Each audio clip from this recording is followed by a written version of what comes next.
I'd like to call this meeting of the select board. Why does potential So change be called? I am so sorry. I didn't remember, I forgot that the meeting was tonight and I robocalled everybody. So Well, then it's gonna go to to send in the Right. voicemail. I'll listen to it later. sorry. I have no idea what they're doing. Yeah. Were you using the screens? That's all the screens are. Yeah, those, You can that watch screen's it. the same as this But one. I, You can sit there, though. You Yeah. can sit wherever you want. Cast your shadow upon it. Cast your shadow, that's fine. we lost them. Okay.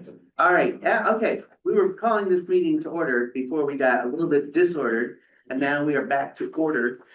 On Wednesday, December 3rd, at 6:01 PM. The first item on our agenda is to review and vote on meeting minutes from the previous meetings. Are there any comments about the meeting minutes from the 19th? No comments. No comments from me either. No, okay. Move to approve the minutes. Second. All those in favor? Aye. Aye. Aye. All right. Item 1 is taken care of. Are there any comments on the vendor and payroll warrants? None. Okay, great. Which crew's in here? Great. Next is public comment. This is for residents to provide comments up to 3 minutes per person on items that are not on the agenda. So if there's something that's not on the agenda, this is the time to speak up. Okay, I'm not seeing anybody there. How about the people who are on Zoom? Is there anybody, raise your hand on Zoom if you've got something that's not on the agenda? Now, if this was me, I'd be like, where's the button? So I'm gonna give people a moment, so that they don't have something. Okay, Oh, thank you. do you have something that's not on the agenda? Yes, Amy. So regarding the zip code change, Oh, I'm just going to say if that's okay, say something at the meeting. Like I put something on Facebook, I put something on our website, but our residents are getting a call. But in regards to the zip code change, as of right now, we are not going to be changing the zip code as of January 1 as planned. The USPS, was initially supportive, but then they decided to deny the request. We put in an appeal, they denied that too.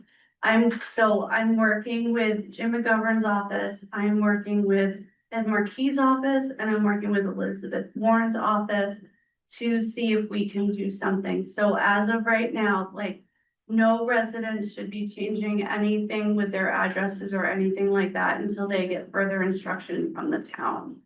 That being said, the postal service said that people who live, for instance, on River Road or live on a road where it's also in South Deerfield, they can use the address Whately, Mass. 01373 to try to alleviate delivery issues.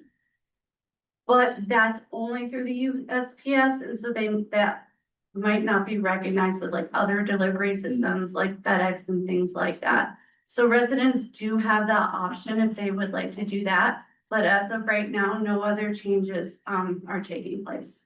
okay, thank you, Amy. Okay. Any other comments? Great. Now we have our public hearing. So I think there's usually a little script for opening the hearing. And that's usually in another place. So that has to be a motion. Move Right. to open the public hearing. Second. Moved and seconded to open the public hearing on the tax classification From the Board of Assessors, yes. we'll be hearing from the Board of Assessors. On this, they're gonna provide some data first. And then Finance Committee reviewed the topic.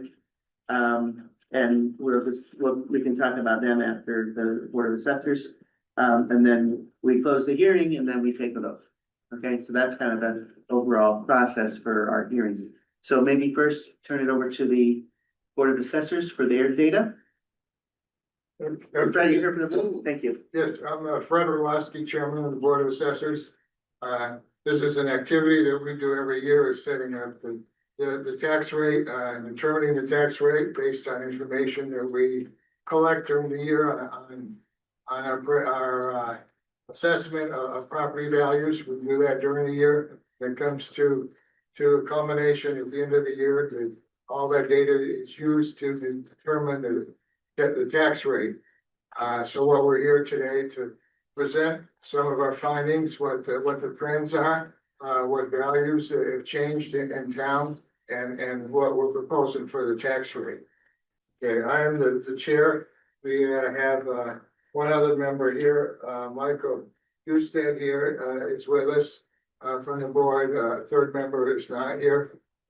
We also have we hired a consultant last year and even this year, our Regional Resource Group, RRG, out of Leominster, Massachusetts, has been doing all of our assessing paperwork, evaluations, putting stuff into the computer system for all the property cards, the records, coming up with the data that's needed to determine a tax rate.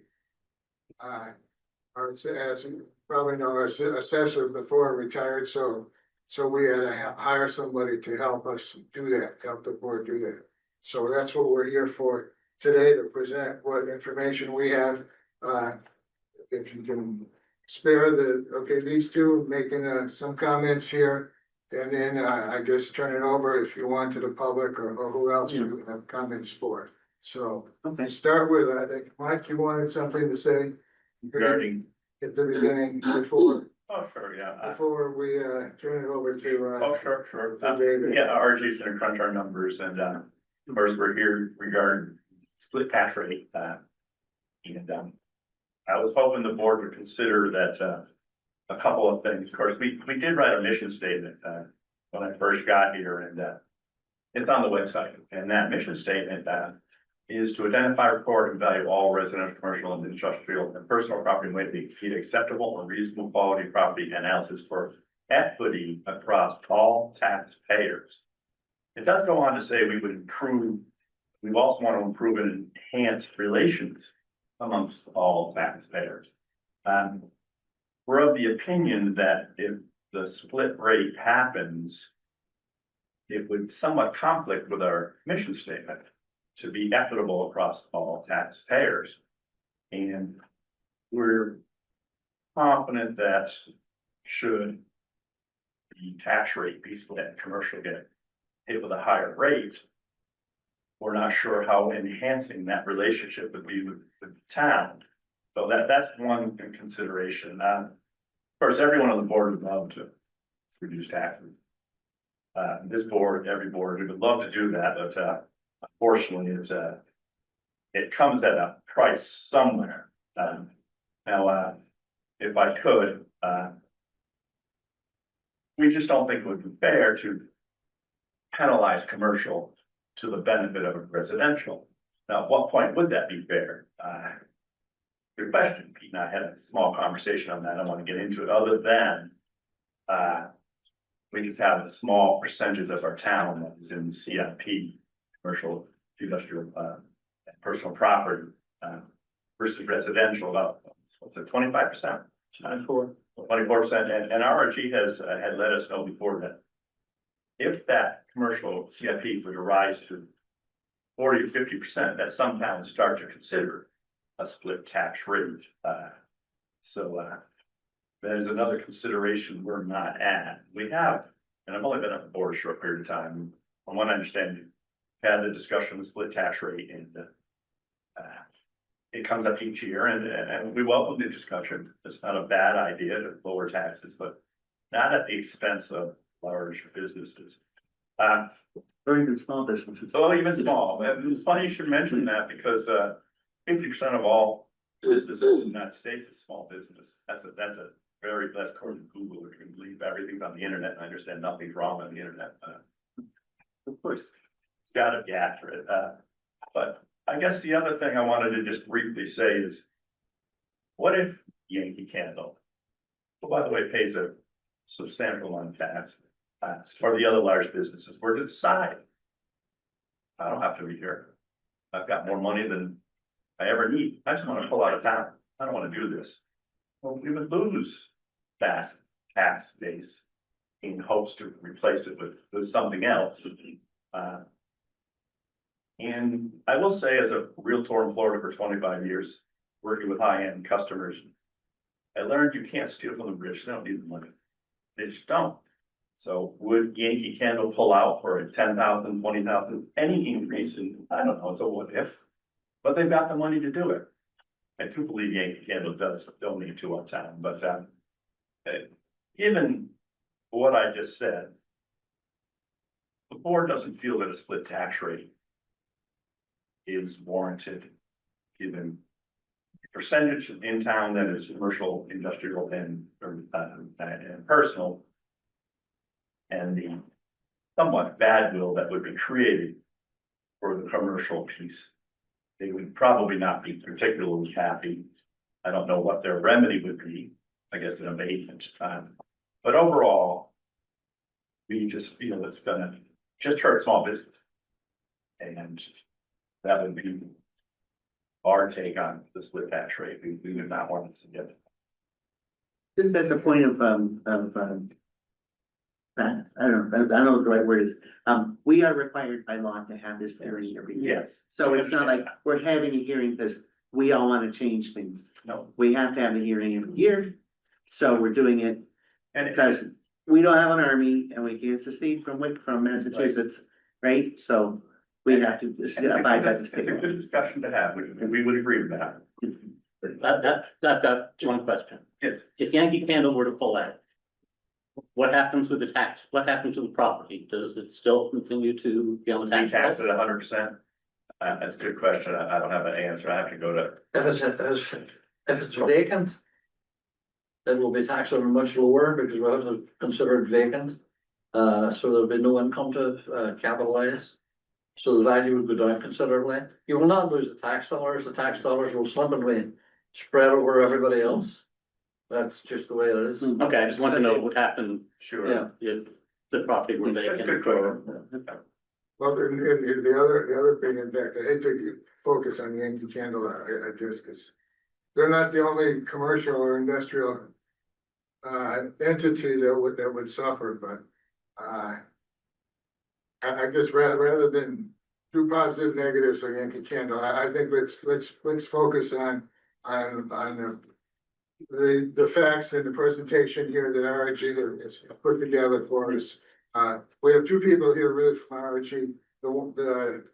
On here, they're listed as Derek Bruder, who's been in the office here one day a week. He comes in for 8 hour period, and they also check remotely, and we communicate frequently on phone and email, whatever, during the week. But he's physically here one day a week, and he has staff at his office from Leominster that come here frequently. David Burgess here, sitting next to me, is part of RIG as well. He comes and helps Derek the same time he's here and other times.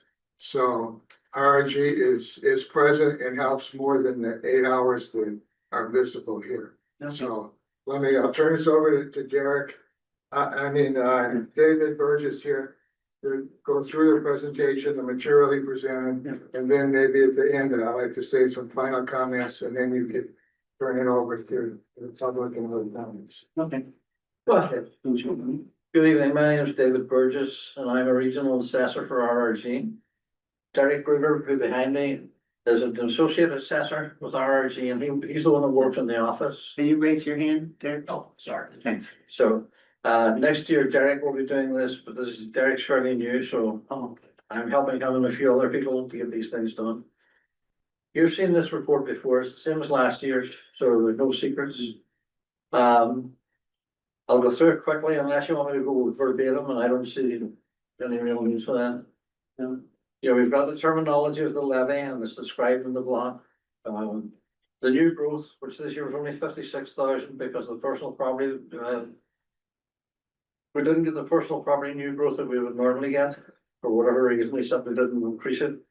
And by personal property at that level, I'm talking about the telephone companies, Berkshire Gas, and the telecommunications companies. So the maximum, the amount of money we could spend this year was $6.5 million. And after I got things corrected and the levy was sorted out for me, I got an excess capacity of $1,128,435. And the amount to be raised by the time this year is $5,429,141.09. So if you take that, now, before we go any further, I'll point out that the evaluations on residential properties, we use properties as sold in 2023 and 2024, and we only use arm's length sales. And we have to be within 90 to 110% of market value. Obviously, Arm's length sales, can you say what that is? I'm not familiar with that term. arm's length sale is a willing buyer and a willing seller, a knowledgeable buyer and a Oh, knowledgeable okay. seller. So not a Exposure. foreclosure. There's more than that, but good exposure to the market. No, You know, so if it's on the market for one day, it's just not really understandable. okay, Or somebody Okay. works in without cash. yeah, so not the special cases, the more typical. Okay. Inheritance or anything like that, we don't use those. Okay, So those are what we use to calculate the values, and the value this year went up about 7% for the residential class, about 10% on the commercial class, and the industrial class too. And the personal property went up a little bit more because we have lost some value. We lost some value in some, and some value went up in the other, so it just balanced itself out. So now you're here, as you quite correctly stated, the select board must make a decision if you're gonna have a single rate or a split rate between the commercial, industrial and personal class properties. Basically, you can pick a figure anywhere from 100% to 150% of market of the tax rate to make those changes. In this area of the country, or Western Massachusetts, the only communities that are close to us in Whately, Adams, North Adams, Chicopee, and West Springfield, and they really are not comparable. Excuse me, did you take into account Irving and Montague? Well, if you want to include those in, yes, because they have huge heavy end equipment for personal property. Oh, but you said that they're near here and they have split tax rates. Well, yes, but I wouldn't sort of. I would say we're more comparable to Irving than we are to Adams, to North Adams or West Springfield. We do not. They do not have 76% of their base as residential. I'm not quite sure what it is, but they have a high commercial, industrial, personal, because of the head end equipment in each time. Yeah, Irving has one big industrial plant. And that's a big one. And they've also got the personal property that goes with that. Not, I'm set. If we go this year, the values were set. The level of assessment was set at 95% of market value. We always stay a little bit below market value because it's easier to tell people if the market starts falling that we're already a bit behind. If we go with the one single tax rate, in the residential class and the commercial class, it would be $13.05. And that's down from $13.34 last year. and that's for the tax year starting January 1st? No, July 1st. So this is the one that goes bad, and, okay, Yeah, so this is to June 30th next year. okay. If you move it by 10% in increments, the page 4 shows you without happening. And the highest rate is the CIP rate. Could go to $19.58. At the same time, the residential rate would go to $11, down $2 over the basic rate. On the column, we show you a little bit of the computations of what happens. Obviously, the CIP average tax at one is 6,414. The residential is 5,841. And then even just in the 10% range, the residential goes down $200 and the CIP goes up $600. Overall, the maximum decrease in residential average bill is $878, while the average CAP would go $3,209. The next page is simply a breakdown of some of the properties, showing you the impact directly on them. The first group is the residential. That shows you what happened, the tax rate was a shift 10, 20, 30, 40, and 50%. And then you've got commercial, and I want to stress here that in commercial, you also have all the farmland that's going to go in there. It's under commercial. Yes. The commercial class. So I will agree they don't have the biggest bill to start with, but it would be an impact on them. So it's there. And the next one is the industrial, and that's where you see a lot. With the Yankee Candle in there, we've got the some of the power companies, things that got away. And then the last group is the personal property. And then there you've got some of your solar systems as well. On the next page is just a little bit of a breakdown showing you the basic patterns. Commercial, industrial, residential will save in 25 and the same in 26 if we go that way. As I said earlier, the residential increased approximately 7.3% from last year, reflecting a positive market value. But then we show the average value, average tax from last year and the average tax from this year for residential, and that's gone up $271. And at the same time, the commercial has gone up $407. And that's because of that sort of, you said like 6.7, roughly 7% for residential, and it was 10% Yes. in the valuations. That's because of the valuations. Yes. Okay, good. That's what I thought. Now, we also put here the recommendations at the bottom of page 5. By the split rate, but you have two other things you have to consider. You've got to consider about a small commercial exemption. And the small commercial exemption allows a smaller business with an annual employment of no more than 10 people and an assessed valuation of less than $1 million to receive an exemption. We just don't really have anything. And then the open space discount. We moved last year to take the open space, and this is a Board of Assessors decision, and they can do it. The open space was getting valued as chapter land anyway, so we put it all in the chapter land, and the DOR went along with that. So you have to make those two recommendations as well. Then the last page is sort of our Bible, if you will. It's an Elliott 4, and it shows you a breakdown of the class by residential. Residential, commercial, industrial, and personal.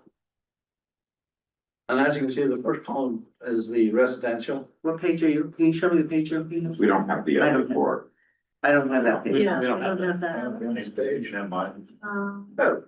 I'm gonna make some copies. Yeah. Yeah. I'll share one. If that, it must be in the packet. Sorry. Yeah, it's okay. Yeah, we'll get it. Whatever. But yeah, tell us what we're gonna see. When you see it, first line is single families, and we have 570 single family properties. And they're make up obviously the bulk of our valuation, the 255 million. Out of the total 415 million. And then it's broken down then by condominiums. We don't have any. Thank God. Then we've got the miscellaneous, which is something like mobile homes or a lot with 2 single family units on it. And we've got 10 of those in town, and that's broken down to 6 million. Then the 104 is 2 families. 104.5 is 3 family. 111 to 125 is 4 to 12 units. And you only got 2 of those. And then the 130, 132 is the vacant land, residential vacant land. I know. Come catch up with that. Yeah. Anything in the 300 class is commercial. Anything in the 400 class is industrial. Then you come to your chapter lands, and as you can see there, we have about 100 parcels, and the valuation to those is just about 10 million. altogether. And then the mixed use properties, of which we've got 16. A portion of those are 26 million in residential, 9 million in commercial, and 500,000 in industrial. So that's where your totals come from at the bottom. And the right-hand column is the evaluations of all the personal property. Again, including all the utilities, whether centrally assessed or locally assessed, and the communications companies. And the 550 is the bottom line, the 552, that's the valuations on your solar plants, of which you've 4. So, and that's just the personal property on the solar plants, not the land value that's included in the industrial. And in a nutshell, that's it. I've got one question going back to the terminology page. Last paragraph is excess levy capacity, can you tell me what, say the current levy capacity is 167,700? I'm sorry, could you say one more time? On the term, on page 3, terminology page, last full paragraph, excess levy capacity. What is that 167,700? That's a mistake, it should be. Yeah. The bottom excess capacity is 1,128,000. That's what I thought That's too. what I thought too, but I wanted to Yeah, see. I thought what I'd seen, I had a feeling about it. I don't understand. So this one is, the one that's in the list is correct, and the one that's in the paragraph is incorrect. Thank you. Okay. I thought that might be. the I case. thought that might be the case, but I want to clarify. Well, you should have seen the first one. Peter was having a hard time. Okay. All right, now Fred, do you wanna say one last thing? Okay, let's say, I guess we need to keep in mind that a lot of these, commercial and industrial businesses, do other services, donations for the town. I agree. You probably, know, and, reiterate again, Yankee Candle has in the past, I don't know if they do still, give scholarships to frontier students. Every year with an amount of $20,000 to $30,000 total for 10 or 12 students. They also have been given, cash to our, fire department or the police department. Every year they alternate one or the other, and it's in the $5,000 to $10,000 range, something like that. So they do provide other benefits to the town besides the tax rate. And finally, the other thing that I like to mention that we never talk about, or it seems to get lost. Commercial properties are assessed a higher value to begin with. See, every property is assessed by land value and the building value. Mm. The land value is, there's 3 or 4 different land values we have for residential. For around 100,000, say. The ones for commercial are almost twice that. That's what we've traditionally done for commercial. So a commercial property is paying twice or more for the lot than a residential to begin with, plus the building value on top of it. So they're. So on per acre basis. Right. So, Okay, I guess that's okay, all I'd like to say. thank you. We should try and keep moving on, so I'm gonna ask folks out here. Want to say, we had some people who sent letters in, maybe I should mention that, we have one from. No, it's in this package.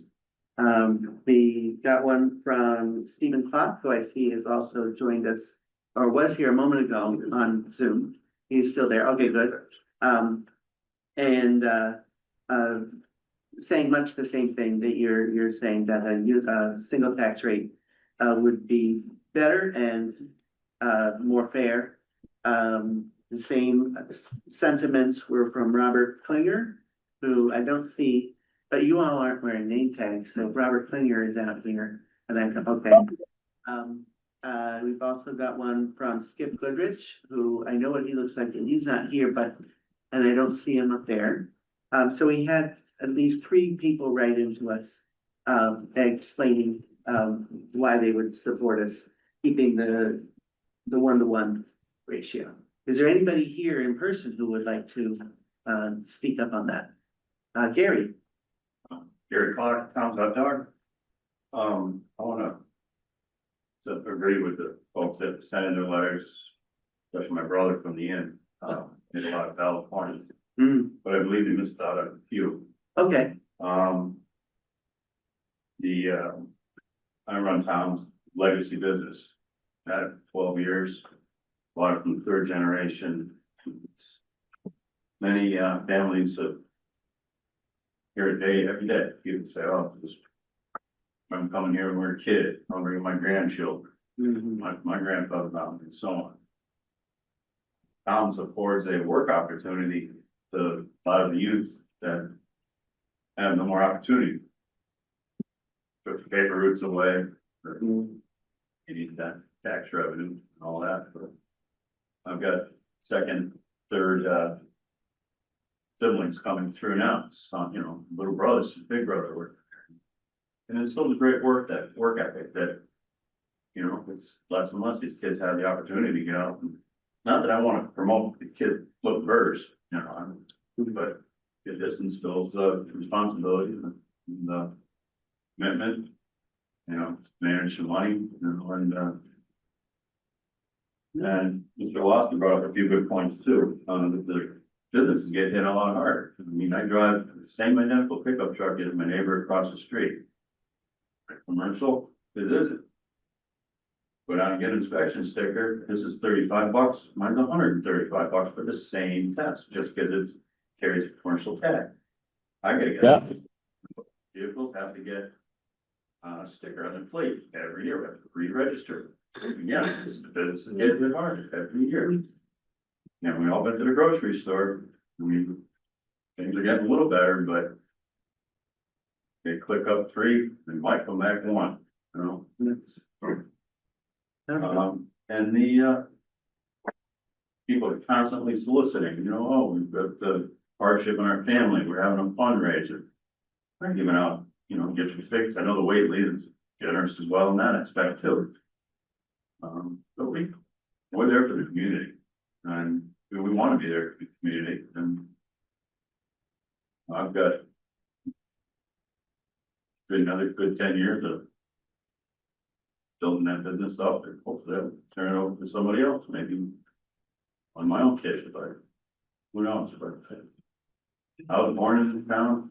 I've got 2 native kids working full time for me, plus the high schoolers getting their work experience, and they're passionate about the place, and a lot of people are. thank All you. I have. Yeah, oh yeah, and well, the other one is, I was just splitting hairs, but. Okay, all right, well, let me get JD's input. JD Ross, one from the state road lately. I'm a member of the finance committee and I abstained from the vote because I own commercial property, but the finance committee voted to recommend that we keep the same tax rate, that's the tax rate. We discussed that in our last meeting. Oh, okay, thanks, because that was gonna be one of the things. Yeah, the finance committee voted for that and I just abstained. Okay, But as a small business owner in town, small business drives Whately. It drives the economy in Whately. We're very this is a community that supports small business, and small business is the one, like you said, it's giving money to the baseball team, it's giving money for the parades, it's giving money for all the things in town. And it's really tough on us to make a dollar. We get squeezed constantly everywhere. And especially by our state government. So I recommend it, please. sounds like you like our state government as much as I do. $3,200 to register my trucks every year. Just for the check. Yep. It's horrible. And sitting on this side of the room, yes, that's, Bill Corza, Muffin General Market, 28 State Road. Refurbished the old old tobacco shed back in 2009 when it was laying fallow for 22 years. And I just have a worry over the last 3 years, all of a sudden, this is a big concern every year. And seems like the most concern is over Coal Vest and Yankee Candle. where they pay their fair tax, it seems like they contribute to the town when asked. And all of a sudden, we're all when you have the boards trying to direct the select board. And all of a sudden, it seems like an issue about the split tax rate where you're gonna save the residents a few pennies and charge the commercial people a few dollars. And I'm just, it's, I'm sorry if it seems like the last couple of years that you're like under a lot of scrutiny. That technically, that's been going on all along. exactly, We've always had the meeting and it wasn't always like advertised out there. And if you feel like you're under threat, I'm really sorry about that because it's. well, it just, it Yeah. really seems like there's to go after the two big corporations in town, which I think you should be grateful for. I mean, Hatfield, we have a couple big ones and it's great. If to have a couple big ones in town is great. You shouldn't be looking to squeeze them so bad that they want to move. You know, look at Maryland Cabinet. Where Yankee Candle is now. Just to clarify, the Board of Assessors has recommended not to Right. split the rate. Right. That's And what I'm saying. It's flat So rate. far, So there everything- was no recommendation to split the rate. yeah, there's nobody, No. No, there is no board that's making that recommendation. right. There's no board making a recommendation to do a split rate at Right. this point. Let me see if there's others in the room before I go back to JP. Is there anybody else in the room who wants to say anything? Well, I'll let JD say again, and then I'll go to the Zoom. Okay, People. yeah, I would just say that a consequence, if this does go through, is that everyone's lunch gets more expensive at Muffins at times. And no. It's not. And at the hot dogs. If the food is phenomenal, but it's you're penalizing all the people that go there. That's right, somebody pays for it, So right? it's just getting passed on. Okay. All right, I see we have a few people here. If you're on Zoom and you would like to say something, if you could like unmute yourself and or raise your Well, hand, raise your maybe, raise your hand and so we don't have everybody talking all at once. Oh, I see Mr. Clock there, in situ. Go ahead, Steve. He's muted. Oh, you're muted. Can you unmute yourself, please? There we go. So I'm at work, as you can tell. I know you got my letter. I just wanted to reiterate, ever since you guys or the select board voted on no streetlights in town, I've been paying for 7 of them since 2 weeks after that happened, which has been 22 years, 20 something years. So I don't see, unless you guys are gonna automatically put streetlights all over the place because the tax rate's gonna split. I don't understand why. Everybody should pay their own fair share, residential, which I have a house in Whately also. I don't live in it. My mother does, but we have one. I don't see I should have to get a little bit less on a house, like Bill said, and pay more dollars on my business, which has been here since what, 1820? In my generation, I'm the 3rd generation. That's all I really have to say, and I hope we vote accordingly. Thank Thank you, you. Steve. Is there anybody else who's online there who would like to say something?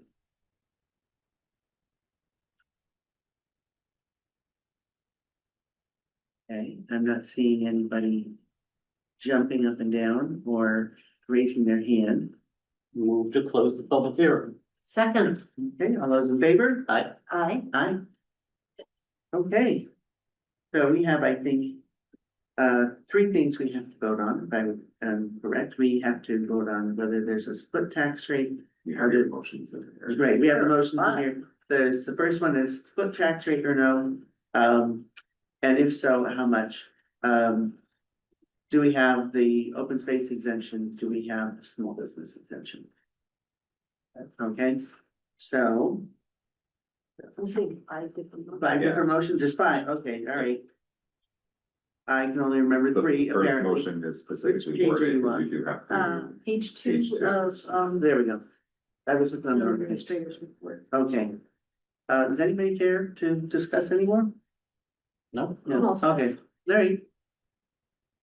I would entertain a motion.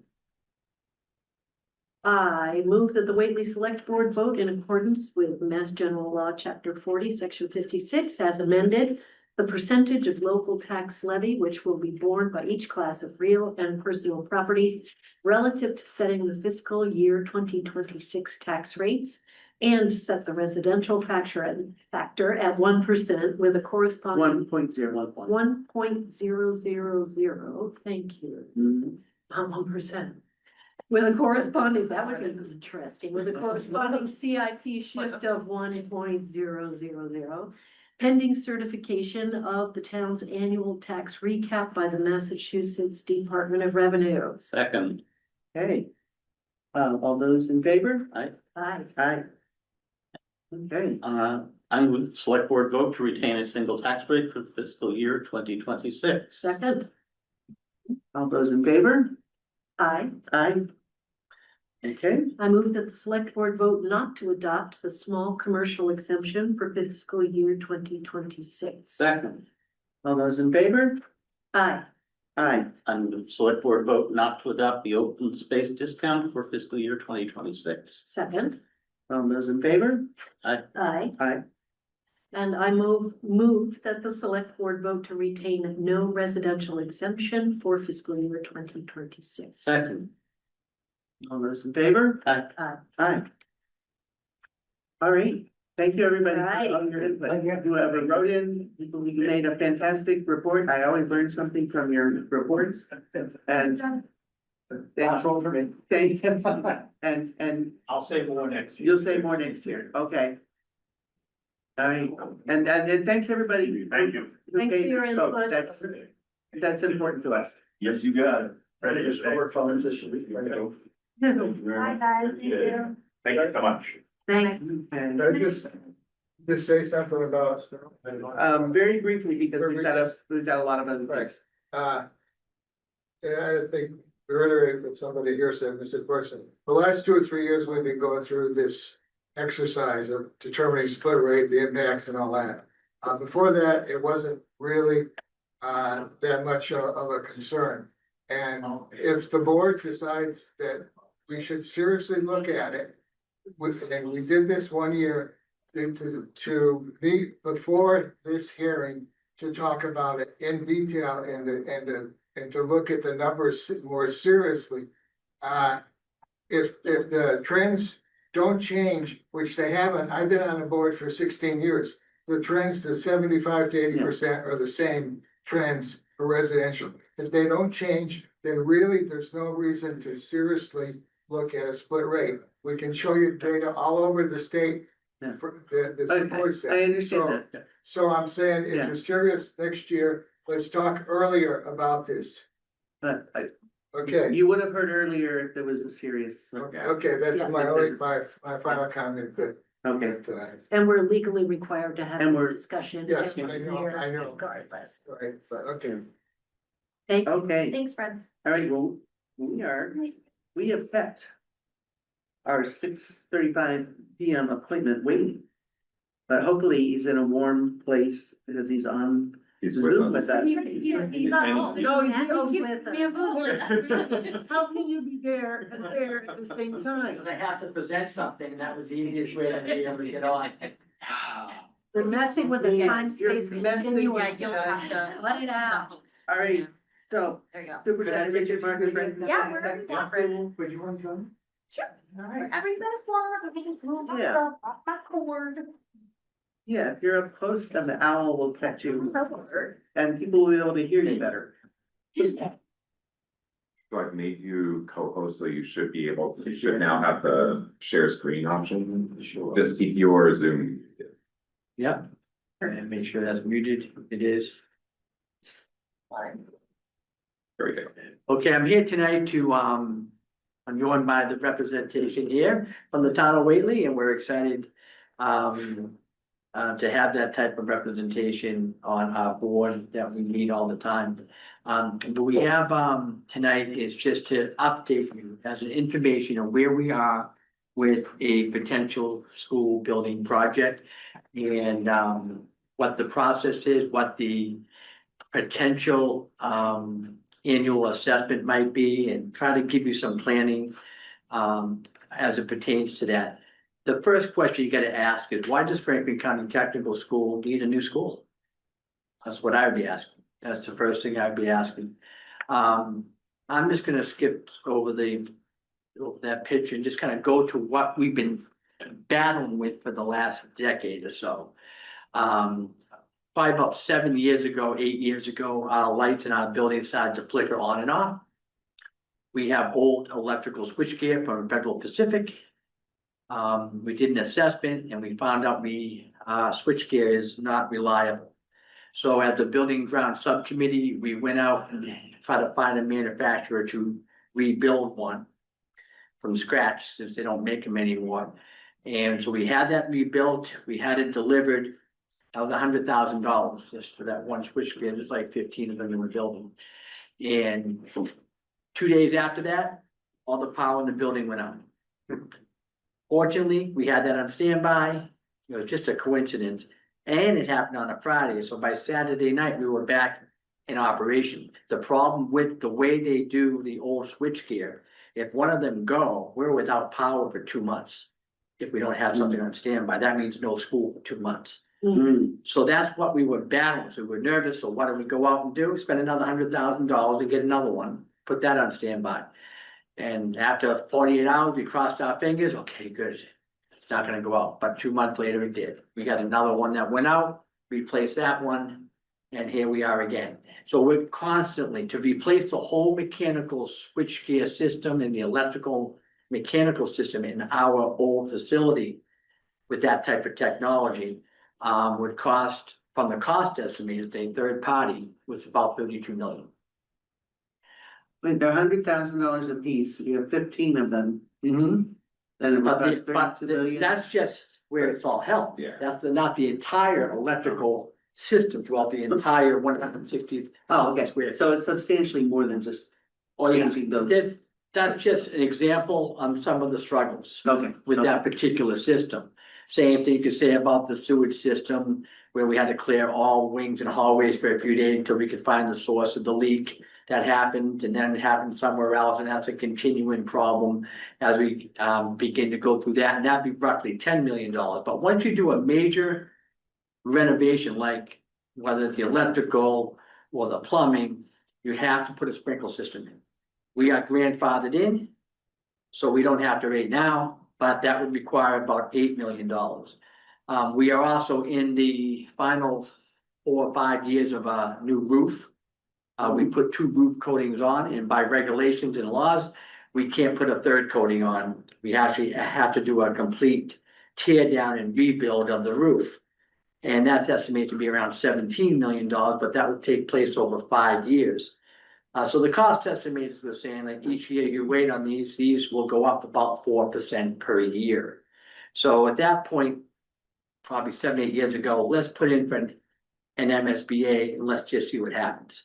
So we started that process a while back. They came out and did that, so you get a beautiful exterior of the facility. Gorgeous.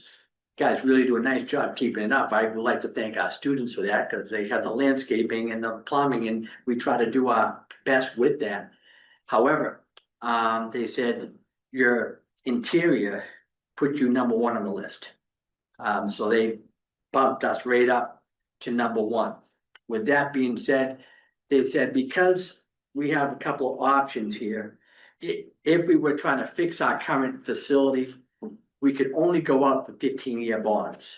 We wouldn't be eligible to go out for a 30-year bond, because you can't, like the estimator said, you can't be taking that kind of money and putting it into a building that's gonna continue to need money.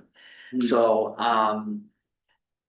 If we went with the MSBA, it'd be a 30-year. Now, that whole 75 million I just showed you, that's just to put a Band-Aid on something that needs an operation. That would come 100% without no MSBA reimbursement. Can you just say what MSBA is again? The Massachusetts School Building Authority that can reimburse cities and towns based on the equalized valuation rate and what have you. So generally, It's fun that can go towards the school building. bingo, right. So we got together and we were looking at these options, and as you can see, the designers put up 8 options. One of them was just to update the existing facility, and that's what we kind of were going for at first. And that would be 103 million, but once you do an update, you get no MSBA reimbursement to the towns. And then you're gonna keep pouring money into that old building, so that didn't make sense. We eliminated that. We looked at a bunch of other options. To make a long story short, we narrowed it down to 3. All right, so we had a complete renovation of the facility. Not really expanding, just adding enough space for the educational needs. We don't have an assembly hall. We don't have those other things that we got rid of to put classrooms in. And that would be $202 million.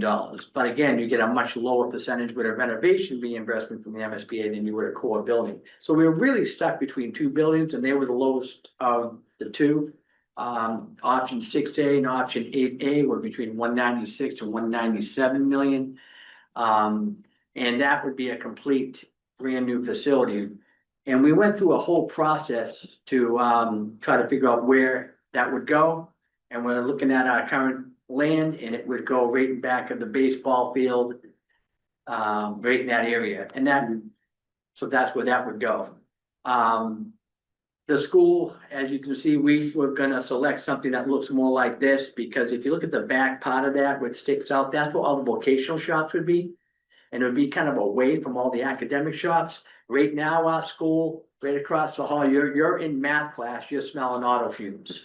You know, you're in class, I mean, it's just the nature of the design. So we were trying to address that. Just a quick question, because these are kind of going by fast. Yep, In these options that have new building, you're not tearing down the old building. yes. You are tearing down the old building. Oh, okay. Yep. So the place where it says existing school, that is. So when I go where it says part A right there, that will be the new baseball field and soccer field. Okay. And so so that's where that would go, but this, we gotta try to limp along for about a half a dozen years until that would be ready at this point in time. Right, okay. And try not to pump a lot of money into it if we can help That's right, it. because you can't like shut down for 2 years. Correct, right, Yeah. so we're trying to Okay. figure that out. All right, Um, good. I guess that wasn't a stupid question then. No, that was good. Could you see on the map here, it says the fields would be Yeah. there, then that's where the Goes where existing the- school would be. Right, so then when the school is the existing school is finally no longer in use because the new buildings are up Correct. and running, then you tear down that building and turn it into Right. a baseball field or a soccer field or whatever. Now, happens there's to be. hard cost and soft cost, so the hard cost the 197. The soft cost is all the other things that they had, the site work, the tear down of the existing building, resurfacing everything, paving. So the total cost is 246 million.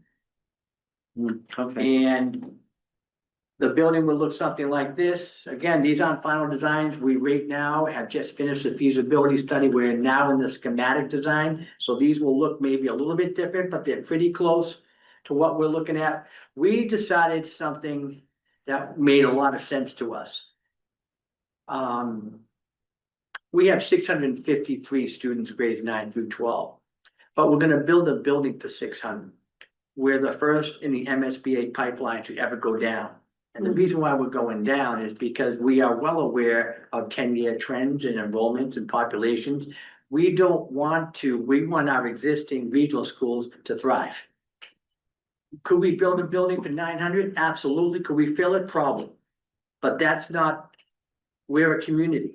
So we made a decision to go to 600, which is slightly below what we currently have, because that's what's the best for our community at large. And I think that will help keep the cost down significantly, because the cost per student is really, really high nowadays. So the academic wing is right here. I'll have this sent out to you as well. So you'll get a little bit deeper dive at this. This is just all the academic wings.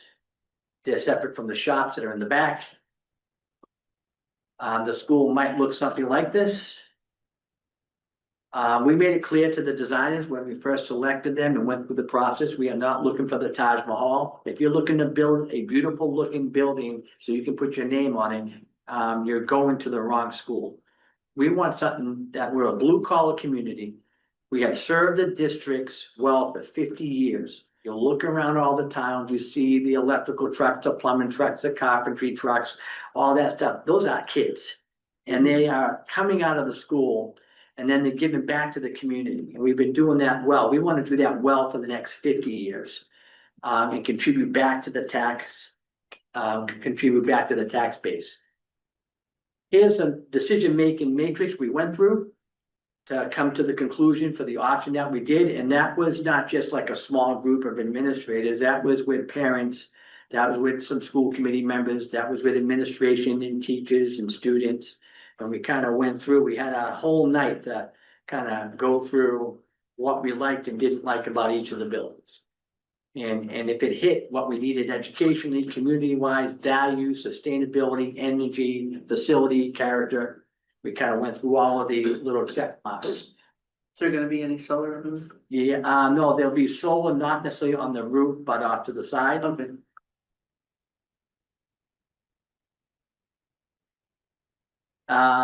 Square foot.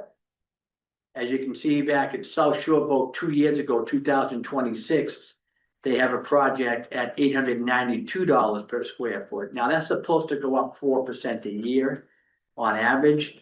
So they would be well above that today. We just had our estimate, so ours is $893. So we're on the lower end of average out of all the MSBA projects that are going on right now. And to give you an example what that might look like, if you see the red dot down below, back in 2013, Greenfield had a high school built for $66 million, 160,000 square foot. They were just above the average line rate about there. If you follow that all the way up, and you see that other red dot, that's Franklin County Tech. We're slightly below the average there, but we're $893 per square foot.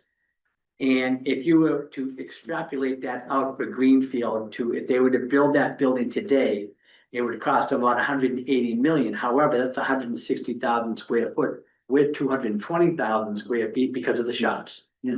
So that would even be a little ahead of us at this time. It's ridiculous how expensive these buildings have become. It's kind of like they don't even know where we live.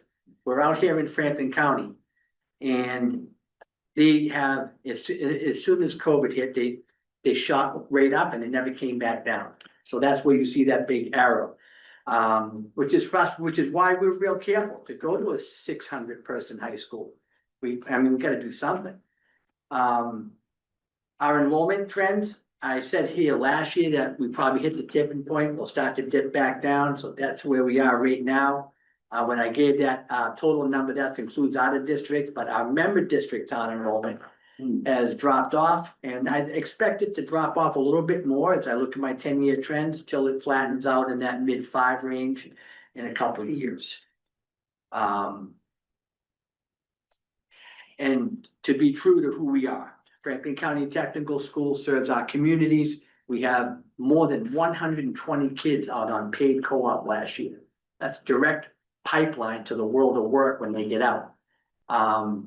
We currently have about 50 out now, but as kids get a lot more jobs, we led the entire state in the amount of kids that were declaring their work upon graduation for the trade in which they were trained in. That's what we're about. We're not a college prep program. Schools like, Frontier, Pioneer, and all of those other schools do a wonderful job on the college prep. That's not who we are. Right? Let's stay true to who we are, and that is proof that that's us staying true to our true mission. These are just competitive grants.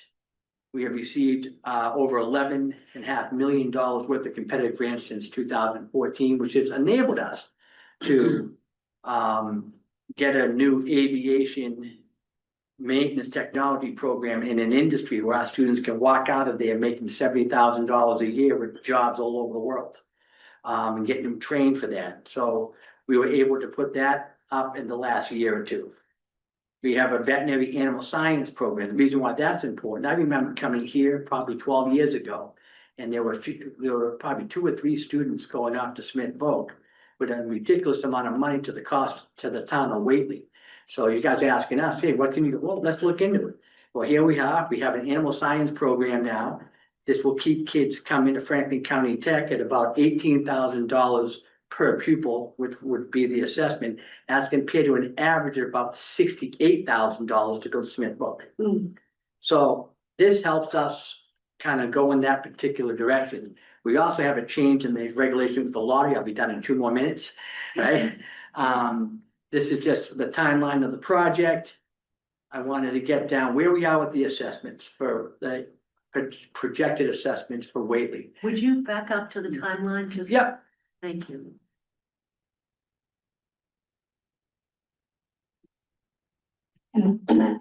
So we would be looking to go out for a district-wide vote sometime next fall. So 5 years. 5 years. And then it would take a number of years for them to be able to actually build the facility.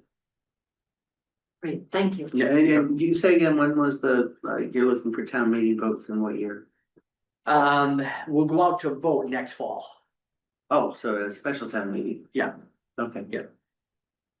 And if we did that, that would be paid for by the district, by us. Whately project MSBA assessment. We anticipate it'd be in the ball, again, we're in the schematic design, we don't have the firm numbers, but we're trying to come here tonight to give you an idea of what it would be around $210 million per year based on the population in EQB. And it kind of explains a little bit about that. Actually, that number down the bottom is incorrect, what you were looking at, but that was that whole argument around that 65. Actually, the range for the average student to go to Smith is between 57,000 and 82. It all depends on the transportation cost and what have you. So if we were looking at, if Franklin County Tech did not exist, the 18 students that you currently have would have a legal right to go to a voc tech school. So if they went to Smith Voc, it'd be about $1.2 million to the town of Whately. And to go to Franklin County Tech, the assessment there would be about $280,000. If you take the $280,000 on top of the MSBA project potential of another 200,000+, you're talking around 500,000, but it'd probably be 2 times that if all those students chose to go to Smith. So we're kind of like in that type of that type of process. I can't believe it's that expensive to go to Smith. It's not that far away, but that's just the way the out of districts work versus being a member town. The admissions and lottery process. We go through a process to verify their address. That's the most important part. That's the first 5 or 6 bullet points. Again, I'll send that to you because I don't want to take too much of your time. But we have a third party which would do the lottery for us. It's Go2CTE. All the applications are done through that third party. Then they go through the lottery and they draw it. Right now, for the town of Whately, you have a quota of 13. You currently have 2 applications. You have 3 seats available for the freshman class. So basically, you don't have to worry about the lottery because those 2 kids are going to get in. That's just the way it is. Yeah. So that probably might change by a kid or 2. But if we had 4, then 3 would get in and there's a Then- chance the 4th would? Oh, there's a very good chance depending on where they would be selected in that lottery, because we have some towns that don't come close to filling their seats. And our regional agreement allows And then you those bet. other seats, right? And And- that's what generally happens. And folks from Franklin County have the priority, Yes, and then. yeah. Or We don't- the participating towns, I don't know if that. Yeah, you're definitely right. The member towns have the priority. We will then look at out of district towns maybe in May or June. Okay, But we're not even, like, we're taking care of the towns first, see where we fall. And, we're gonna go by the quarter, so that deadline is January 15th to get verified applications. If we don't reach like 165 verified applications, then we don't do a lottery, we just take everyone who applied. So right now, we're not at that number, so who knows? We may do a lottery, we may not do a lottery, it all depends on the number of applications which come in. okay, And that's it. I kind of got through it quick, because I know there are two major topics that people wanted me to talk about, one being, how does this whole thing with the lottery go? And the other thing was some more information on a potential new building.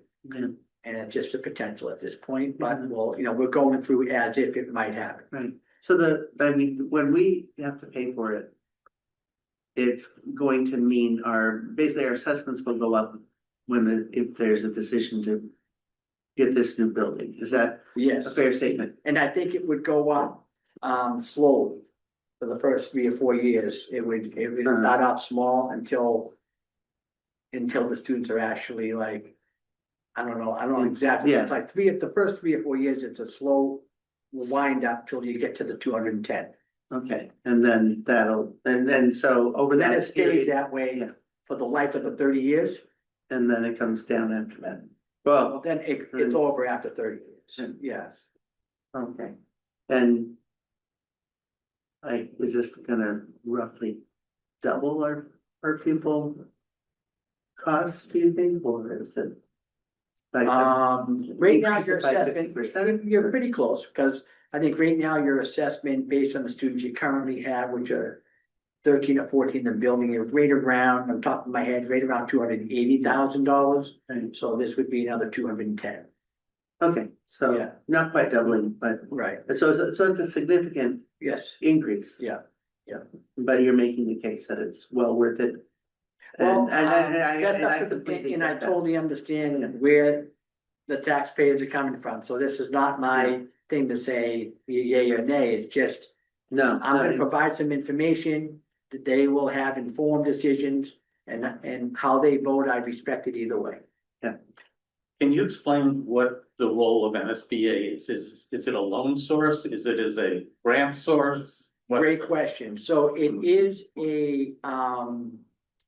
a grant. So you gotta get approved through the grant. So basically, if you had a $240 million building and we'll qualify for about 65% reimbursement, but that's not a real rate. You hear people talk about the MSBA, they'll qualify for X number of percentages. When you dive down into it, the soft costs are not calculated. Only educational space, so all offices aren't calculated, assembly halls aren't calculated, hallway space is not calculated.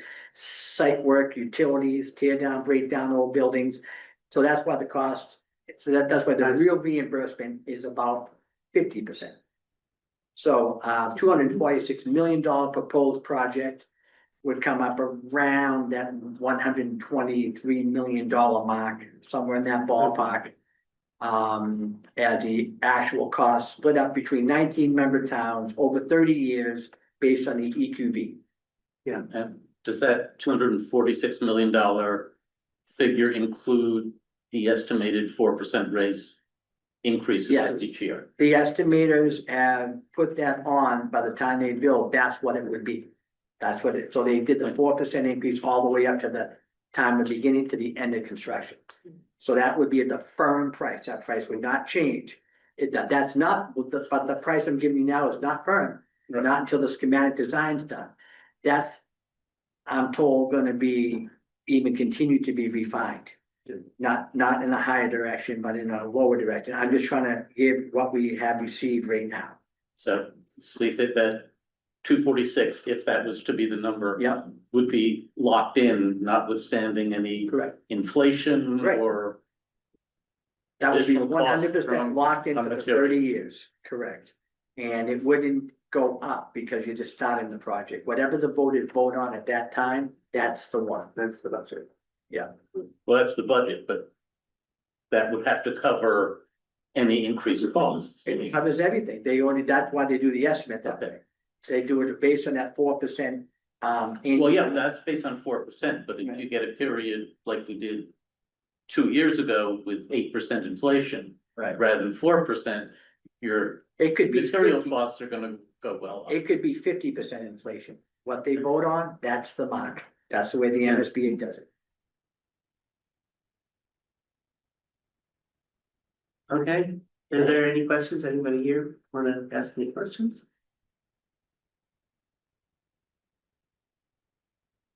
Okay, I'm gonna thank. I'll see you during budget season. You sure will. Yeah. All right. Great, Thank thank you. you so much. Thank you Thank for you. coming. I gotta unshare now, And so your patience. you guys can continue your meeting. There you go. Thank you. Thank you. Alrighty. Thank you. Okay. Thank you. Well, our next item is old business, fiscal year 27 budget. Do we have any capital project requests for administration to submit? And I have not come up with any. But Have you all? no, Seemed like Cindy and I had a discussion about administration, not just covering administrative. No, this meeting, project that administration will do, not the library or water department. Oh, A okay, Project yeah. for Yeah. town Cindy had administration. something that she was considering. That would be probably it's like library. if we want to yeah. put a request for new chairs, things like that. Yeah. Oh, we can do that. Yeah. Or like repainting, if we were to paint this building. Yeah. Yeah, yeah. Yeah, things really, I so, don't think. you- we were keeping this on just in case somebody thought of something. Yes. Yeah, it's just a recurring item. All right, No, so it sounds like we don't have any there.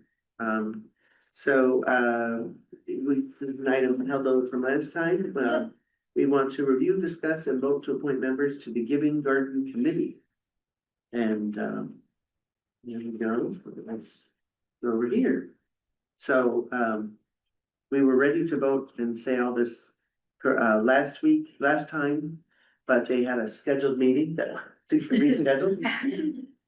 So they had their meeting while they weren't an official. Now you're gonna have to post those meetings. we did. You did, excellent. Is there any further discussion about the Giving Garden Committee? Okay. I didn't entertain a motion. Am I allowed to even? You can, yeah, you can. All right, I move that we, the board appoint Juliana Wagner, Amy LaValle, Cindy Steiner, Catherine Gura. The new She's our community development community administrator. development. Oh, thank you, I'm so sorry, I didn't even met her. No, I'm She so comes back sorry, in. She Catherine. starts next week. I Yeah. haven't met you, Terry Godomsky, Stanley Godomsky, and Melanie Skrosky to the Giving Garden Committee. Second, Okay, all those in favor? I, Aye. All right, great. New business.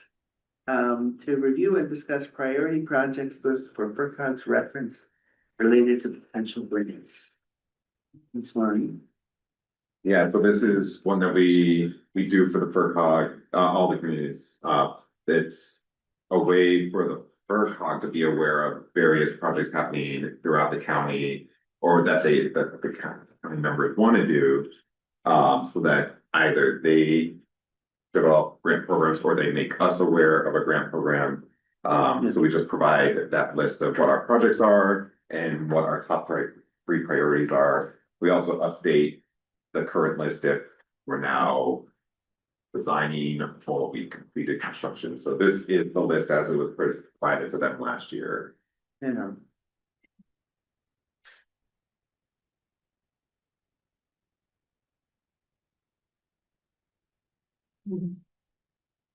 I would I say, feel like among the things that should be priorities are the ones that we're closer to having price tags on.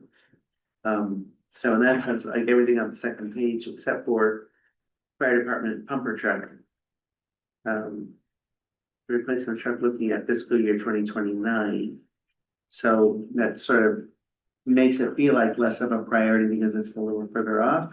But honestly, some of these others may not be funded until 2029. I We think don't the know. three that we said as priorities last time are still I think they're the still, priorities this time. yeah, and like the Haydenville Road project, it's actually in design development right now, so, and it's already funded. It's funded. Right, So- that's already fun. Yeah, yeah, so we can take that off. We'll keep it on there, but we'll change it to in Oh. design, Change it. rather than planning, Okay. and we don't have Thank to you worry for a about- water line extension. That's the thing that's gonna make it loop, or is that? But from what I've heard, they're not able to do the. Is it, oh no, I'm thinking of the connection that was gonna be doing. This is to extend it, oh no, yeah, this is to do it under the railroad tracks to create redundancy. The Yeah, last I heard, it was gonna be problematic to actually go under and do the connection, so they may not be doing that project. They'll have to find out from me if Yeah. that needs to Okay. be removed. That's right, that's right. Yeah. Mm, I also talked to Garrett, that that water line extension is sort of a prerequisite if we ever want to pave Egypt Road. That would have, the water project would be done first, Okay. otherwise okay, they'd We'd have to tear it up. fair enough to do it, yeah. And there is a state program for paving unpaved roads, but we can't even Can't get, do that. start with that until. Right, we need a state program for shooting water lines underneath railroad tracks. Yeah, why don't we have one? For any of these others that have updates associated with them. At present, I think the rest of them are pretty, they're at the same status. Yeah, I don't think the status has changed, like on senior center, it's still in the. Like planning and hopefully moving out of planning sometime soon, but I don't think we're gonna get it through grants. Mhm.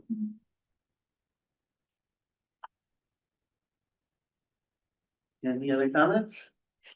No. Great. This doesn't require a vote, you just wanted to know, right? Yeah. Okay. All right, so now. Surprise of all surprises, we're looking for an administrative assistant. It's a job opening. This would be for the Agricultural Commission and the Community Preservation Committee. So you discuss and vote on posting. I don't see any reason not to post that. I don't No either. reason not to post that. All right, And we post the position. I'll second that. For the part-time assistant for the role of the Agricultural Commission and Community Preservation Committee. And I'll still second it. Those in favor? I, Aye, okay. Then that's Upper Valley Pioneer Veteran Service District. We have to like renew our participation in that every so often, and there's apparently time for us to do that. Is, I have not heard of a single unkind word about them. I think they've been doing a good job from everything I've heard, unless other people have heard otherwise. I would move that we do that. second, Okay. I didn't read. do that, is that the formal? Yeah, I think that's what we have. I move that the board approve to continue participation and membership in the Upper Pioneer Valley Veterans Service District. Second, Okay, all those in favor? aye. Aye. All right. All right. So there's, a conflict of interest request that's coming from, related to the zoning board. That they're looking at 71 Chestnut Plain Road. They need, my understanding is they need the fire chief to have his input, but the fire chief feels he may have a conflict of interest. My understanding is this is one where if he discloses it, we can chat and decide if we should just move forward anyway. Or if we need to find some other solution that the conflict of interest is too much. Is that more or less a good? correct, Did- yeah, essentially, if you do find that the conflict of interest would. Make his ability to do his professional duties. He can then designate somebody else, Okay, like the deputy chief, so like Keith Barwell. The one okay, possible issue there is Keith would likely still need to go to JP for guidance on how to Yeah. do. And history. Yeah. Which then still complicates it. So really the question is to the board.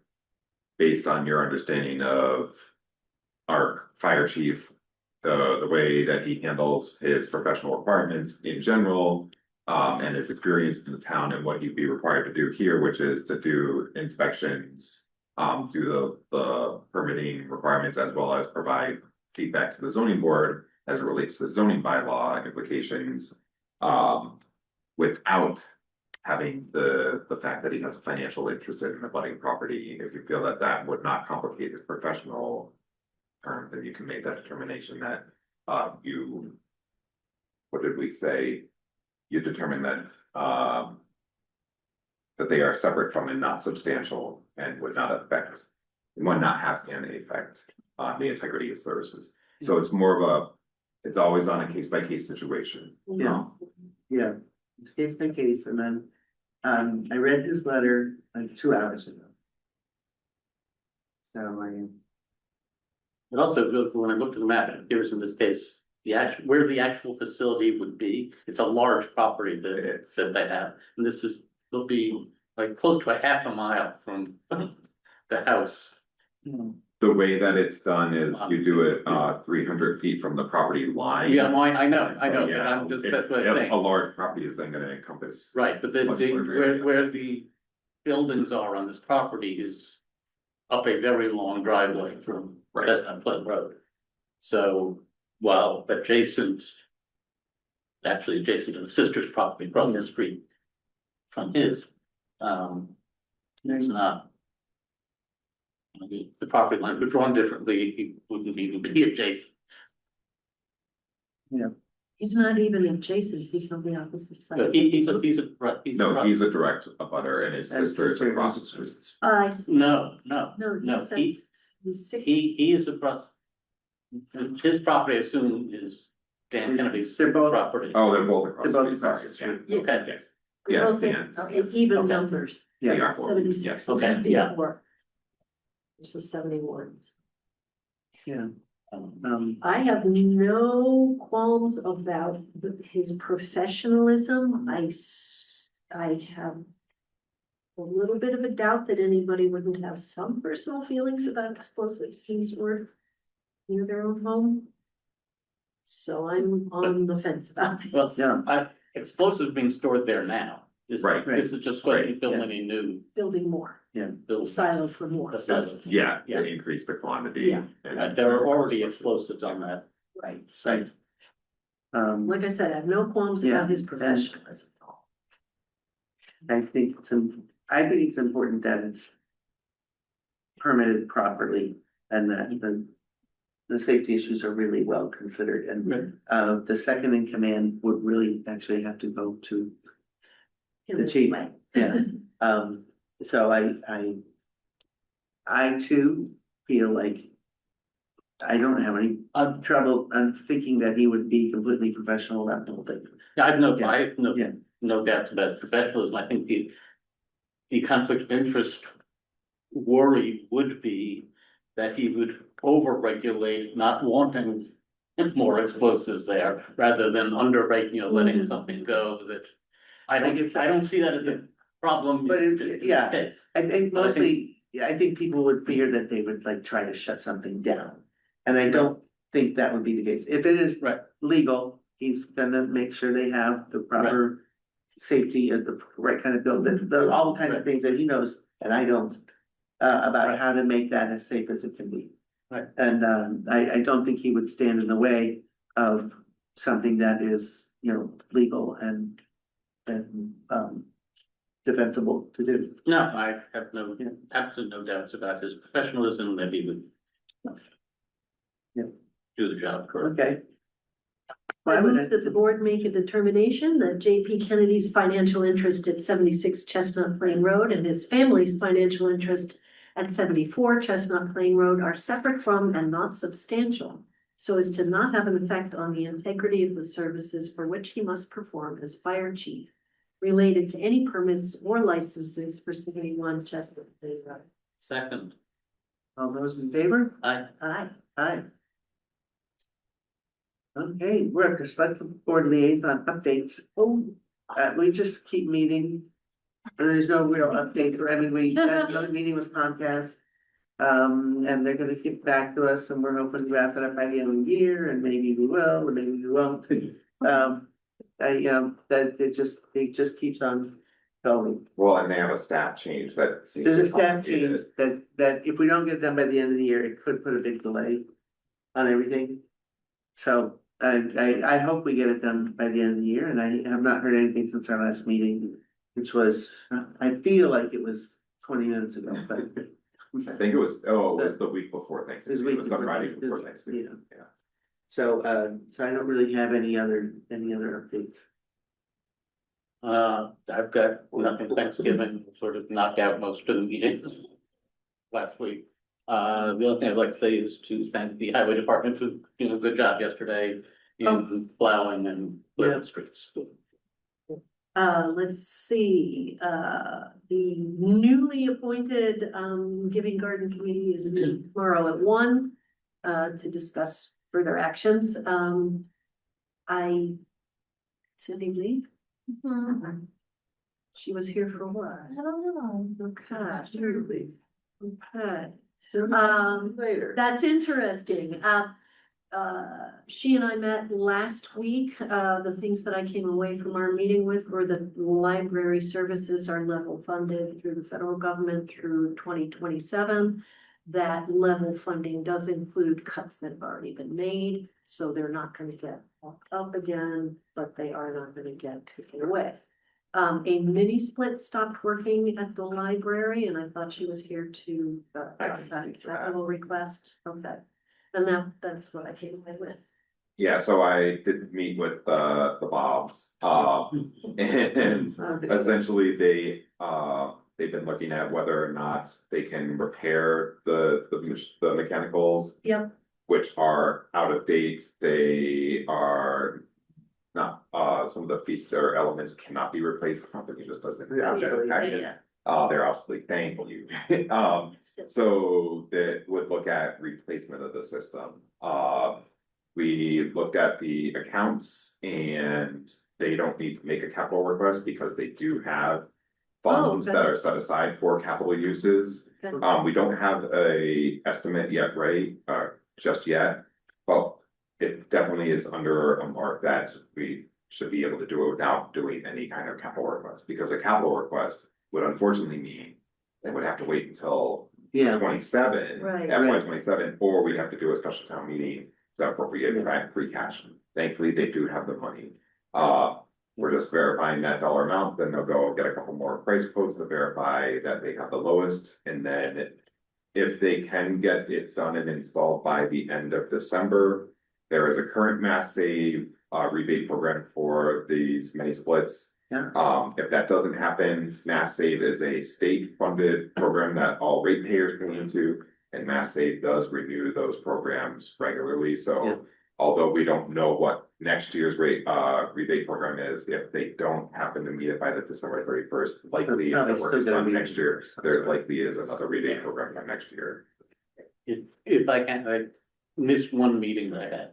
I had a meeting as my liaison with the treasurer collector. We had a meeting, the treasurer collector, the town accountant, and Lynn Sibley, who's former treasurer assessor. We went through the entire chart of accounts and tried to figure out what all most of them are active and current, but there are some that are just accounts that have sat there for a while. A number of them are library donation accounts, and we hope the accountant will be able to consolidate some of these barely used accounts, and also can determine that some of the library donation accounts could be used for repairs such as this. So cool. we're all on the same page now, but the treasurer collector been here a year, and the accountant, who has not been here that long, have now gone through the chart of accounts with Lynn, who knows the origin of most of them. And so that should clean things up a bit on the accounting side. Nice. Yeah, the library has about 4 separate accounts that were donations, where the donation goes into an account and they're invested. And that's considered non-expendable, the amount that was donated, anything that's earned off of the interest of that, the investment becomes expendable. They've earned they've earned a good chunk of money off of those 4 accounts. We track those separately because we have to keep all 4 of them in separate accounts, non-expendable, so there's really 8 accounts. Wow. 4 things, so you have to have a non-expendable and an expendable version.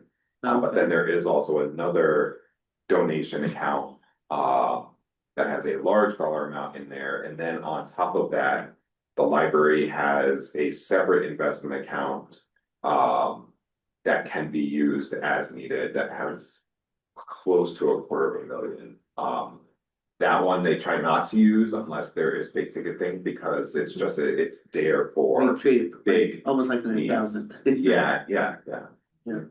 That one they used, I think they had told me $75,000 in order to do the elevator. That account has since re-earned the money that they spent from it, so Okay. it's back up and it's actually above where the account was originally funded. But like, the library thankfully does have these separate accounts that are there, to help stabilize and help them with these type of needs. Senior center needs one. Yeah, Yeah.